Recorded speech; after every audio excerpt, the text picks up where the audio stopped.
तो कैसे हैं आप सभी लोग।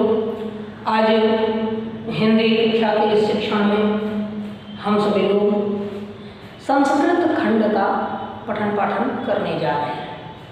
हिंदी में आप सभी ने काव्य खंड से एक पाठ पढ़ लिया है, गद्य साहित्य का इतिहास पढ़ लिया है। इतिहास पढ़ने के बाद गद्य के पाठ हम लोग आगे पढ़ेंगे। उससे पहले समय न गंवाते हुए संस्कृत खंड का जो आपका पहला पाठ है, ठीक है, वंदना, उसको आज हम लोग पढ़ लेंगे। 4 श्लोक 5 श्लोक हैं, छोटे छोटे हैं, जिनको एक बार मैं पढ़ाकर आपको समझा देता हूँ। आप लोग इस वीडियो के माध्यम से अपना पढ़िएगा। कहीं भी कोई भी समस्या होती है तो मुझे सूचित करेंगे, ठीक है। देखिए, वंदना का अर्थ होता है प्रार्थना, भगवान के सम्मुख प्रार्थना करना, अपने भले के लिए, अपने परिवार के भले के लिए, सारे संसार के भले के लिए भगवान से हम प्रार्थना करते हैं। जैसा कि आप सब जानते हैं, जब आप विद्यालय आते हैं, क्लास में जाने से पहले प्रार्थना सभा का आयोजन होता है, जिसमें आप सब लोग तरह तरह की प्रार्थनाएं करके, विभिन्न देव स्मरण करके भगवान से यह प्रार्थना करते हैं कि आप हे ईश्वर हमें सद्बुद्धि दीजिए, सब ज्ञान दीजिए, हम सब मार्ग पर चलें, हमारी रक्षा हो। ऐसे ही संस्कृत खंड, चूँकि आप धर्म का क्षेत्र माना गया है, संस्कृत को ही ईश्वरीय वाणी है, दैवीय वाणी, संस्कृत को देववाणी भी कहा जाता है। और हमारी संस्कृति को, हमारी सभ्यता को प्रदर्शित करने वाली भाषा जो है वो है संस्कृत। तो आज हम लोग संस्कृत के जो वंदना नामक पहले पाठ का आरंभ करते जा रहे हैं। कक्षा 11 आप देख सकते हैं, सब कुछ यहाँ लिखा हुआ है। पहला श्लोक मैं यहाँ पर लिखकर आपको समझाता हूँ, उसको पढ़ करके आप सभी लोग प्रयास कीजिएगा कि सबको आसानी से समझ में आ जाए। कहीं भी कोई भी समस्या होती है तो आप मुझे बताएं, ठीक है। पहला श्लोक जो आपका है वो है विश्वानि देव,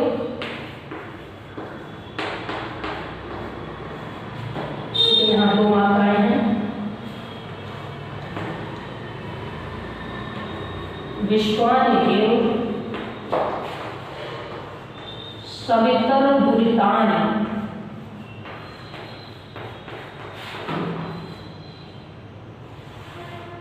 परासु। फिर ये पहली पंक्ति है। दूसरी है यद भद्रम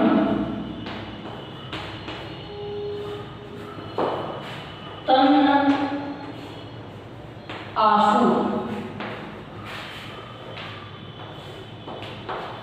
ठीक है। आप ध्यान से देखिए, यह जो श्लोक आपका है यह वेद मंत्र है। वेदों में देवी देवताओं की आराधना करने का उपाय बताया गया है, पूजा करने की विधियाँ बताई गई हैं, पद्धतियाँ हैं। यहाँ भी हम लोग सबसे पहले सूर्य देव की प्रार्थना करेंगे, ठीक है। उपदेश युक्त है। देखिए, इस संसार में हमारे यहाँ बहुत से देवी देवताओं की मान्यता है। कुछ लोगों का मानना है कि देवता 33 कोटि अर्थात 33 प्रकार के हैं। कुछ विद्वान कहते हैं कि देवता 33 कोटि अर्थात 33 करोड़ हैं। फिर महाभारत के आदि पर्व में ऐसा लिखा गया है कि देवताओं की सृष्टि भगवान ने कई तरह से की है। 33 प्रमुख देवताओं को मिलाकर 33 प्रकार के देवता हैं। फिर 3300 यानी 3300 देवताओं का एक अलग समूह बनाया, 33,000 देवताओं का अलग समूह बनाया और 33 करोड़ देवताओं का अलग समूह बनाया। इस तरह से 33 कोटि माने 33 प्रकार के भी हैं और 33 करोड़ माने 33 करोड़ के भी देवता हैं। तो खैर उसमें ना उलझते हम यह देखते हैं कि विविध देवताओं के नाम गिनाने वाले हमारे धर्मशास्त्रों में, हमारे भारत देश में एक देवता जिसे सर्वमान्य, जिसको कोई अस्वीकार नहीं कर सकता, वो प्रतिदिन सबके समक्ष आ जाते हैं, वो हैं सूर्य। सूर्य प्रातः इस पृथ्वी को प्रकाशित करने के लिए उदित होते हैं और प्रति संध्या विश्राम देने के लिए अस्त होते हैं। तो सूर्य देव ही इस सृष्टि के मूल संचालक हैं। विज्ञान हमारा नहीं मानता तो भगवान है, वो देवता, वो तो एक पिंड मान लिया है, लेकिन संसार के जीवन का साधन है। जिस तरह से बरसात हो रही है, खूब बरसात हो रही, जगह जगह पानी है, यदि सूर्य देव का प्रकाश धरती को तप्त ना करे, उसको जल का अवशोषण ना करे, तो चारों तरफ केवल जल ही जल रह जाएगा। सूर्य देव का आगमन नए फूल, नई पत्तियों को जीवन प्रदान करता है, मनुष्य के चेहरे पर प्रसन्नता ला देता है। तो सूर्य ही इस विश्व के एकमात्र अधिष्ठाता देवता है जो हमें दिखाई देते हैं। प्रातः काल हम लोग जिनको जल अर्पित करके अर्घ्य देते हैं। तो यहाँ सूर्य देव की प्रार्थना की गई। उगते हुए सूर्य को सविता कहते हैं, ठीक है, सविता का अर्थ है सूर्य। जब सूर्य निकल रहे होते हैं, जिस समय लाल रंग के दिखाई देते हैं, वही समय जिस समय हनुमान जी ने दौड़ के उनको फल जान के निकल लिया था, वही सूर्य जो है उसको हम सविता कहते हैं। यहाँ प्रार्थना की गई है कि विश्वानि देव, विश्वानि का अर्थ होता है समस्त संसार के, विश्व के, देव अर्थात देवता, सविता। देखिए यहाँ अगर विसर्ग लगा दें हम और इस रा को हटा दें तो सविता दुरितानि दो शब्द हैं, किंतु जब इनको इकट्ठा करेंगे, जोड़ेंगे, तो विसर्ग को हटा करके यहाँ आधा रा लगाएंगे। अब देखिए विश्वानि देव अर्थात विश्व के देवता, सविता भगवान सूर्य, दुरितानि, देखिए दुरितानि का अर्थ होता है, इस दुरितानि का मतलब है पाप। संसार में बहुत पाप है, कोई झूठ बोलने का पाप कर रहा है, कोई किसी की चीजें छीन ले रहा है। गर्मी बहुत प्रचंड हो रही है, ऐसे में सावधान आप लोग भी रहिएगा, और माहौल तो जानते ही है कैसा है। खैर, तो कहते हैं हे विश्व के देवता भगवान सविता, यानी सूर्य, हे सूर्य भगवान जो विश्व के देव, हे विश्व के देवता भगवान सूर्य, दुरितान अर्थात पाप को, देखिए जो संस्कृत में पुल्लिंग, स्त्रीलिंग और नपुंसकलिंग 3 प्रकार के लिंग होते हैं, ठीक है। जैसे अंग्रेजी में आप पढ़ते हो कि एक क्या होता है मस्कुलिन जेंडर, फेमिनिन जेंडर, ठीक है, कॉमन जेंडर, ऐसे ही संस्कृत में भी इंग्लिश की तरह से पुल्लिंग, स्त्रीलिंग और नपुंसकलिंग। हिंदी में 2 तरह के लिंग है, पुल्लिंग और स्त्रीलिंग। कुछ स्थानों पर उभयलिंग का प्रयोग किया गया है, किंतु वह गणनीय है। तो जब नपुंसक की बात करते हैं हम, निर्जीव वस्तुओं की, तो उसको इस तरह ईमान, ताल ऐसे लिखते हैं। जैसे अगर हम किसी सजीव वस्तु की बात करें, ठीक है,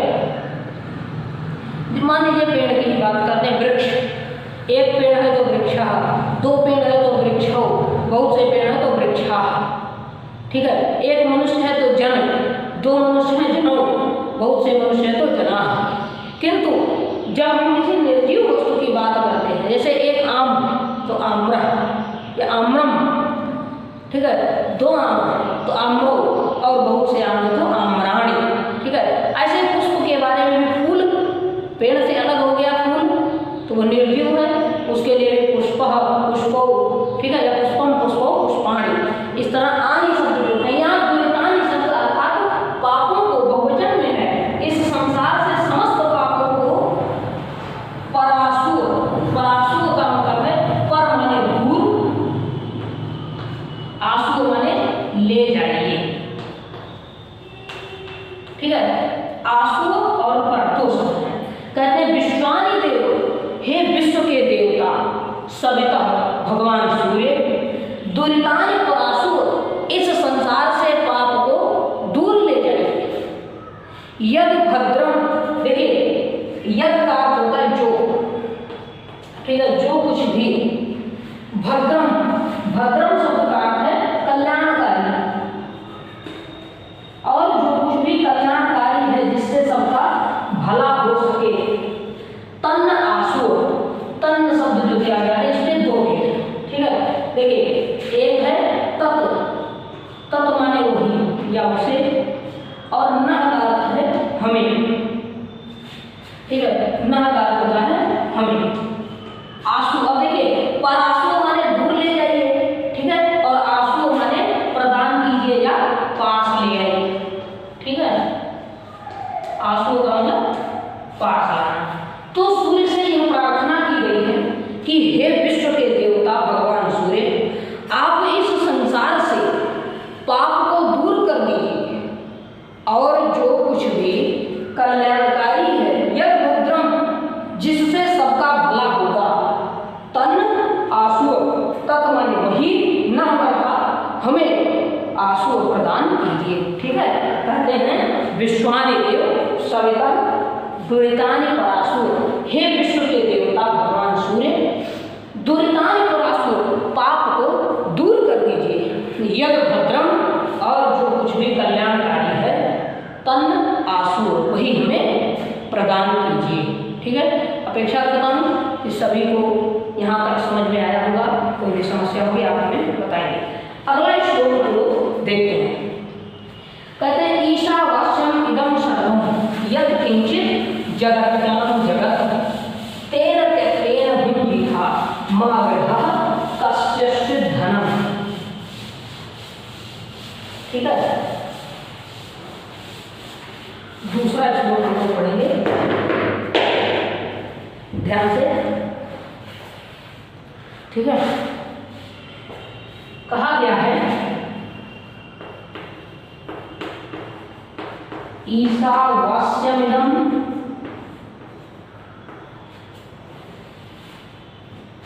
सर्वं, ठीक है, यत् किंचित, यत् किंचित, देखिए कहीं कहीं पर किंचित शब्द से आधा यहाँ लगाते हैं। यत् किंचित लाइन बड़ी हो रही है, जगत्याम, जगत, ठीक है, यत् किंचित जगत्याम, ये पहली लाइन है। और दूसरी है तेन त्यक्तेन भुञ्जीथा,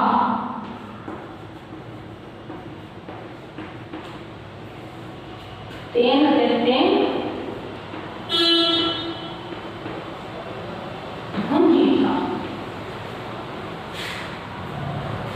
मा गृहः कस्यचित् धनम्, कस्यचित्, यहाँ कुछ स्थानों पर कश्चित शब्द का प्रयोग करते हैं, कस्यचित् धनम्, ठीक है। अब इस श्लोक की चर्चा करते हैं, एक बार ध्यान से पढ़ लीजिए फिर देखते हैं। अब देखिए ये जो संसार है श्रवण निर्गुण, ठीक है, साकार निराकार, सूक्ष्म स्थूल, सजीव निर्जीव, ठीक है, लघु विराट, जो कुछ भी इस संसार में समस्त चराचर जीव हैं, सब क्या है?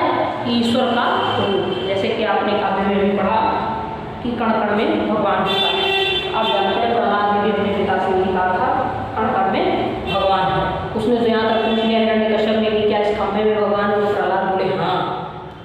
एक कविता मुझे भूल गई है, उसमें उन्होंने ऐसा कुछ कहा कि फिर भागो तुम कुछ जाने नहीं, हरि मेरो सवै थल में विचर, मेरा हरि तो सब जगह विचरता, और ये खंभ में मोहित तो देख पड़े, तुम्हें देख पड़े, धोना देख पड़े, मुझे तो इस खंभे में दिखाई देता है, तुम्हें पता नहीं दिखता है, आंखें चाहिए बस देखने वाली। तो इस संसार के कण कण में कौन है? ईश्वर, परमात्मा, परमपिता, भगवान। यही चीज इस वेद ग्रंथ में कही है। मैंने कहा ये सारे श्लोक वेदों के हैं। देखिए ईशावास्यम, ईशा का अर्थ है ईश्वर, ठीक है, ईश्वर। वास्यम, ठीक है, तीन शब्द हैं, ईशा वास्यम इदम। ईशा का अर्थ है ईश्वर, वास्यम माने निवास करता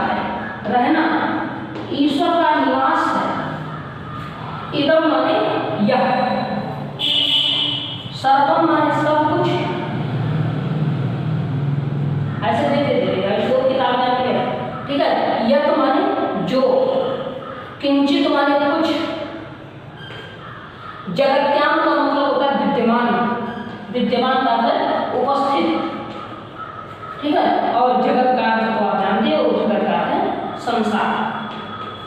अब देखिए कहा क्या गया इस संसार में, यहां से देखिए इदम सर्वम, यह सब कुछ, जो किंचित, यह किंचित का अर्थ जो कुछ भी, यह सब कुछ अर्थात ये सब कुछ, जहां कुछ भी हम आप, ये फोन, ये माइक्रोफोन, ये बेंच, स्टूल, ये कमरा, किताब, ये पेड़ पौधे, ये जंगल, पहाड़, नदी, सब कुछ जो भी अनाज घर में रखे हुए हैं, उनमें भी दाने दाने में, कण कण में, मिट्टी के धूल के कणों में, पक्षियों में, पशुओं में, सब में ईशावास्यम, ईश्वर का निवास होता है, ठीक है।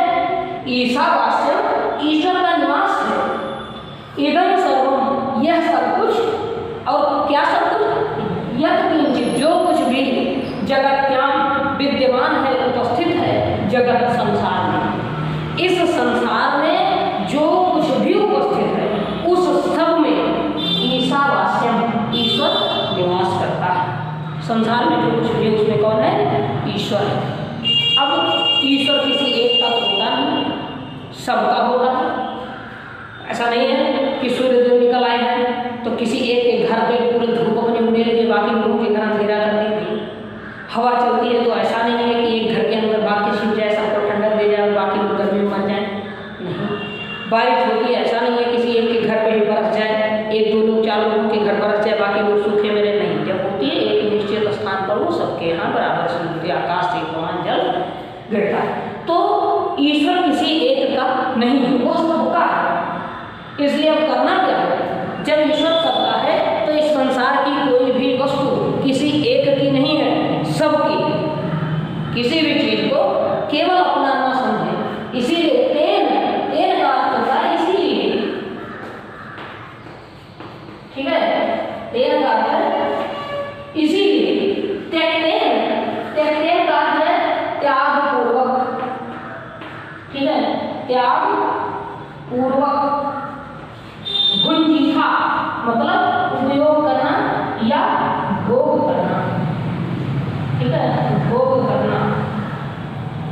इसीलिए हमें इस संसार की सभी वस्तुओं का त्याग पूर्वक उपभोग करना चाहिए। त्याग पूर्वक उपभोग करने का क्या अर्थ है कि किसी भी वस्तु को अपने काम में तो अवश्य लाइए, किंतु यदि सामने वाले को उसकी आवश्यकता है तो उसके उपयोग के लिए भी उस वस्तु को प्रदान कीजिए, ठीक है। जैसे हम क्या करते हैं, हमारे पास भोजन का भंडार होता है सभी के यहाँ, किंतु जब हम किसी आवश्यकता वाले व्यक्ति को देखते हैं तो उसको भी भोजन कराते हैं। वो हमारा है लेकिन फिर भी हम उसे देते हैं, यही है त्याग पूर्वक करना। आप तो खा ही रहे हैं, दूसरे को भी भोजन कराते हैं। तो यही चीज इस वेद मंत्र में कही भी गई है कि इस संसार में जो कुछ भी है सब में ईश्वर का निवास है। इसलिए आप सारी चीजों का उपयोग तो अवश्य कीजिए, भोग कीजिए, भुंजीथा, लेकिन कैसे, त्याग पूर्वक कीजिए। ऐसा नहीं कि हर चीज को केवल अपना मान करके अपने घर में समेट लीजिए। सामने वाले को जरूरत है तो अपनी वस्तुओं से उसका काम भी करवाइए। और माँ गृह,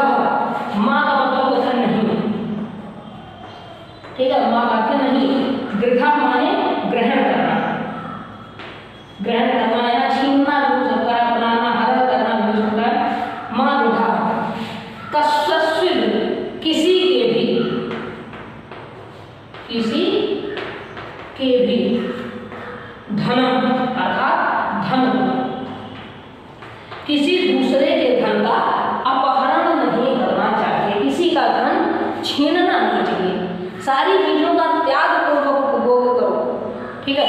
कोई आपकी जरा सी रत्ती भर वस्तु देखते हैं, आप जानते हैं समाज में देखिए थोड़ी थोड़ी चीजों के लिए लोग झगड़ा लड़ाई कर लेते हैं, ऐसा नहीं होना चाहिए, ठीक है। एक आदमी घर बनाने चलता है, पूरी जमीन नप जाती है, कहीं 1-2 इंच के लिए पर झगड़ा फंस जाता, फलाने हमारा दबाया है, इतना हमारे कब्जा किया। अरे भाई, अगर आपको पूरी जमीन कोई कब्जा किया है तो आप डांटो, कोई 10-20 कदम आगे बढ़ गया, 10-20 फीट ले रहा है तो आप उससे बहस करो, लेकिन 1-2 इंच या इतना नहीं। आप देखिए गाँव में क्या होता है, जो ये किनारा छक्का जो लटकता है, ठीक है, जिसे पानी लगे, उसके लिए बहस कर लेते हैं। आप इतना आगे अपना घर बनवाओ कि हमारी जमीन में पानी न टपके। अरे भाई, जमीन खाली पड़ी, पानी टपक रहा, आप उसी के नीचे आपका दरवाजा कैरी लगा दो, उसका पानी गिरेगा आपके घर के ऊपर, कैरी में आपके फूलों होंगे तो पानी मिलेगा। लेकिन लोग ऐसा नहीं करते,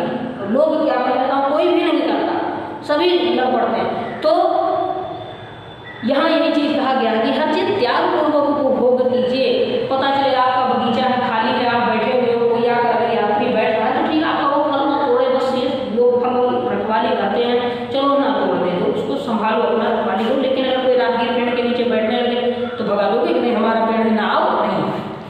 फूल आप लगाते हैं, आप देखिए गाँव के लोग भी आकर तोड़कर मोहल्ले में लोग ले जाते हैं। तो यही त्याग पूर्वक होगा। पता चले आप आने गले बाउंड्री काम करें कि नहीं हमारा सबका सबका अधिकार होना चाहिए। माँ इसीलिए कहा गया धरती एक परिवार है, सब में मिलकर ठीक है। तो कहते हैं कि भूमि था, इसीलिए सारी वस्तुओं का त्याग पूर्वक भोग करना चाहिए। माँ गृह कभी हरण नहीं करना चाहिए। यहाँ जो मैंने ग्रहण लिखा है मतलब स्वीकार करना, हरण हो सकता है, छीनना या अपहरण करना। कभी किसी के धन को छीनना नहीं है। कस्य सिद्ध मतलब किसी के भी धन, ठीक है, किसी के भी धन को कभी छीनना नहीं चाहिए। फिर से एक बार इसका अर्थ देख लीजिए। ईशावास्यम ईश्वर निवास करता है। इदम सर्वम यह सब कुछ, इन सब में या कह सकते हैं इन सब में ईश्वर निवास करता है। अब किसमें निवास करता है? यदि जो कुछ भी जगत्याम विद्यमान है, जगत संसार, इस संसार में जो कुछ भी विद्यमान है सब ईश्वर निवास करता है। तेन इसलिए त्यक्तेन भुंजी था, त्याग पूर्वक भोग करना चाहिए हर वस्तु का। इसलिए मनुष्य को हर वस्तु का त्याग पूर्वक भोग करना चाहिए। माँ गृह कभी ग्रहण नहीं करना चाहिए या कभी हरण नहीं करना चाहिए। कस्य धनम किसी दूसरे के धन का, कभी किसी को किसी दूसरे के धन का हरण नहीं करना चाहिए।